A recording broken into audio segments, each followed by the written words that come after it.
ಅದಕ್ಕೆ ಕಾರಣರಾಗ್ತಿರುವಂತ ಆಗಲಿರುವಂತ ಎಲ್ಲರಿಗೆ ನಮಸ್ಕಾರ. ಜಯಶ್ರೀ ಅವರಿಗೆ, ವಿಜಯಶ್ರೀ ಅವರಿಗೆ ಶ್ರೀ ಇದೆ, ಗಣೇಶನಲ್ಲಿ ಶ್ರೀ ಇಲ್ಲ. ಹಾಗಿದ್ರೂ ಕೂಡ ನನ್ನ ಪಾಲಿಗೆ ನೀವು ಪ್ರೀತಿ ತೋರಿಸಿದ್ದೀರಾ, ಬಹಳ ಸಂತೋಷ.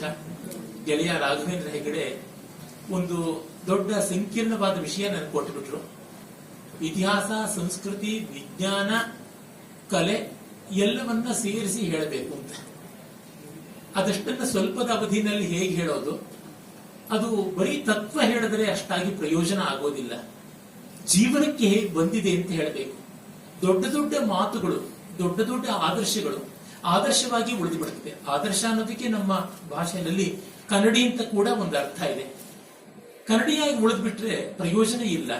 ಯಾಕೆಂದ್ರೆ ಕನ್ನಡಿಯಲ್ಲಿ ಕಾಣುವ ಬಿಂಬ ಸುಳ್ಳು, ಆ ಮೂಲ ಬಿಂಬ ಸತ್ಯ, ಪ್ರತಿಬಿಂಬ ಸುಳ್ಳು. ಹೀಗಾಗಿ ಆದರ್ಶ ವಾಸ್ತವದಲ್ಲಿ ಕಾಣಬೇಕು. ಕಾಣದೇ ಇದ್ದಾಗ ಆದರ್ಶ ತಿರುಮರುವಾಗಿರುತ್ತೆ. ಕರಡಿನಲ್ಲಿ ಎಡ ಬಲ ಆಗುತ್ತೆ, ಬಲ ಎಡ ಆಗುತ್ತೆ, ಹಾಗಾಗಿ ಬಿಡುತ್ತೆ. ಅದರಿಂದ ಆದರ್ಶವನ್ನ ಲೋಕಕ್ಕೆ ತರಬೇಕು.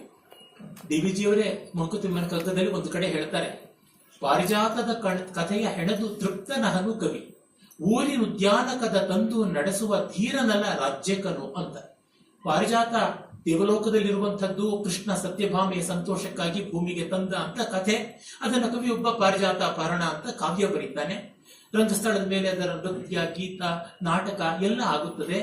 ಶಿಲ್ಪಿಗಳು, ಚಿತ್ರಕಾರರು ಅದನ್ನ ತಮ್ಮ ತಮ್ಮ ಮಾಧ್ಯಮಗಳಲ್ಲಿ ಮೂಡಿಸ್ತಾರೆ. ಆದರೆ ಊರಿನ ಉದ್ಯಾನದಲ್ಲಿ ಒಂದು 10 ಪಾರಿಜಾತದ ಗಿಡಗಳನ್ನ ತಂದು ನಡೆಸಿ ಜನಕ್ಕೆ ಪಾರಿಜಾತದ ಪರಿಮಳ ಎಂಥದ್ದು ಅನ್ನೋದನ್ನ ತೋರಿಸಿಕೊಡ್ತಕ್ಕಂತಹ ಕೆಲಸ ರಾಜ್ಯ ದುರಂಧರ, ಸ್ಟೇಟ್ಸ್ಮನ್ ಅಂತ ಯಾರನ್ನು ಹೇಳ್ತೀವಿ ಅವರು ಮಾಡತಕ್ಕಂಥ ಕೆಲಸ ಅಂತ. ನಿಜವಾದ ರಾಜಕೀಯ ಮಾಡಬೇಕಾದೇನೆಂದ್ರೆ ಕವಿ ಕಲಾವಿದರ ಕನಸನ್ನು ನನಸು ಮಾಡಬೇಕಾಗುತ್ತದೆ. ಹೀಗಾಗಿ ಆದರ್ಶ ವಾಸ್ತವಕ್ಕೆ ಬರದೇ ಇದ್ರೆ ಅದು ಕನಸಿನ ಕನ್ನಡಿ ಆಗುತ್ತೆ, ಕನ್ನಡಿ ಒಳಗಿನ ಗಂಟಾಗುತ್ತೆ. ಈ ದೃಷ್ಟಿಯಿಂದ ಇವಿಷ್ಟನ್ನೂ ಕೂಡ ನಾವು ವಾಸ್ತವೀಕರಿಸಿಕೊಂಡದ್ದು ನಮ್ಮ ಪರಂಪರೆಯಲ್ಲಿ ಎಲ್ಲಿದೆ ಅಂತ 2 ಉದಾಹರಣೆಗಳನ್ನು ಇಟ್ಟುಕೊಂಡು ಈ 4 ಅಂದರೆ ವಿಜ್ಞಾನ, ಕಲೆ, ಸಂಸ್ಕೃತಿ, ಇತಿಹಾಸ 4 ಸಮನ್ವಯ ಮಾಡುವ ಪ್ರಯತ್ನ ಮಾಡ್ತೀನಿ. ಒಂದು ಹತ್ತಿರ 1750 ವರ್ಷಗಳ ಹಿಂದೆಯಿಂದ 1350 ವರ್ಷಗಳ ಹಿಂದಿನವರೆಗೆ ಇದ್ದ, ಹತ್ತಿರ 400 ವರ್ಷಗಳವರೆಗೆ ಇದ್ದಂತ ಒಂದು ಸಾಮ್ರಾಜ್ಯ ಉತ್ತರ ಭಾರತದಲ್ಲಿದ್ದದ್ದು. ಮತ್ತೊಂದು ಸುಮಾರು 350 ವರ್ಷಗಳ ಹಿಂದೆ ಅಳಿದು ಅದಕ್ಕೂ ಒಂದು 250 ವರ್ಷಗಳ ಮುಂಚೆ ಹುಟ್ಟಿದಂತಹದ್ದು, ಹತ್ತಿರ ಈಗ ಒಂದು 650 ವರ್ಷಗಳ ಹಿಂದೆ ಹುಟ್ಟಿದಂತ ಒಂದು ಸಾಮ್ರಾಜ್ಯ. ಒಂದು ಹಿಂದಿನದು ಗುಪ್ತ ಸಾಮ್ರಾಜ್ಯ, ದಕ್ಷಿಣದಲ್ಲಿ ಆದಂತ ನಮ್ಮ ನೆಲದಲ್ಲಿ ಹುಟ್ಟಿದ ವಿಜಯನಗರ ಸಾಮ್ರಾಜ್ಯ. ಈ 2 ಸಾಮ್ರಾಜ್ಯಗಳನ್ನ ಇಟ್ಟುಕೊಂಡು ನೋಡಿದ್ರೆ ಇವುಗಳು ಹೇಗೆ ಇತಿಹಾಸವಾಗಲಿ, ಸಂಸ್ಕೃತಿ ಆಗಲಿ, ಕಲೆ, ವಿಜ್ಞಾನ ಇವೆಲ್ಲ ಕೂಡ ಸಾಕಾರವಾದವು ಅಂತ ಗೊತ್ತಾಗುತ್ತದೆ.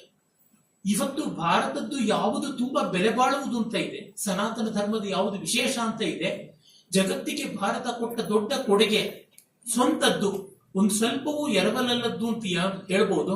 ಅದಕ್ಕೆ ನೋಡಿದಾಗ ಮೊದಲು ನಮಗೆ ಕಾಣಿಸುವುದು ಗುಪ್ತ ಸಾಮ್ರಾಜ್ಯ. ಅದಕ್ಕಿಂತ ಹಿಂದೆ ದೊಡ್ಡ ಪರಂಪರೆ ಇದೆ, 1000 ವರ್ಷಗಳ ಹಿಂದಿನ ಪರಂಪರೆ ಇದೆ. ಆದರೆ ಈ ಹೊತ್ತು ನಾವು ಭಾರತೀಯ ಅಂತ ಯಾವುದನ್ನು ಹೇಳ್ತೀವಿ ಅದು ಒಂದು ಘನೀಕೃತವಾಗಿದ್ದ ರೂಪದಲ್ಲಿ ನಮಗೆ ಗುಪ್ತ ಸಾಮ್ರಾಜ್ಯದಲ್ಲಿ ಕಾಣಿಸುತ್ತದೆ. ಈಗಷ್ಟೇ ಜಯಶ್ರೀ ಅವರು ಹಾಡಿದ್ರು, ಚಿತ್ರ ರಚನೆ ಮಾಡಿದ್ರು. ಗಣಪತಿಯ ಈ ಮೂರ್ತಿ ರೂಪ, ಈ ರೀತಿಯಾದದ್ದನ್ನು ನಾವು ಗುಪ್ತರ ಶಿಲ್ಪದಲ್ಲಿ ನಾವು ಕಾಣ್ತೀವಿ. ಅದೇ ಹೊತ್ತಿನಲ್ಲಿ ಗುಪ್ತರ ಬೀಗರೇ ಆಗಿರ್ತಕ್ಕಂಥ, ನಮ್ಮ ಕರ್ನಾಟಕಕ್ಕೂ ಸೇರಿದವರಾಗಿದ್ದಂಥ ಕದಂಬರು ಇರ್ಬೋದು, ವಾಕಾಟಕರಿರ್ಬೋದು, ಅವರ ಕಾಲದಲ್ಲಿ ರೂಪುಗೊಂಡ ಶಿಲ್ಪಗಳಲ್ಲಿ ನಮಗೆ ಗೊತ್ತಾಗುತ್ತದೆ ಗಣಪತಿ ಎಂಥದ್ದು ಅಂತ.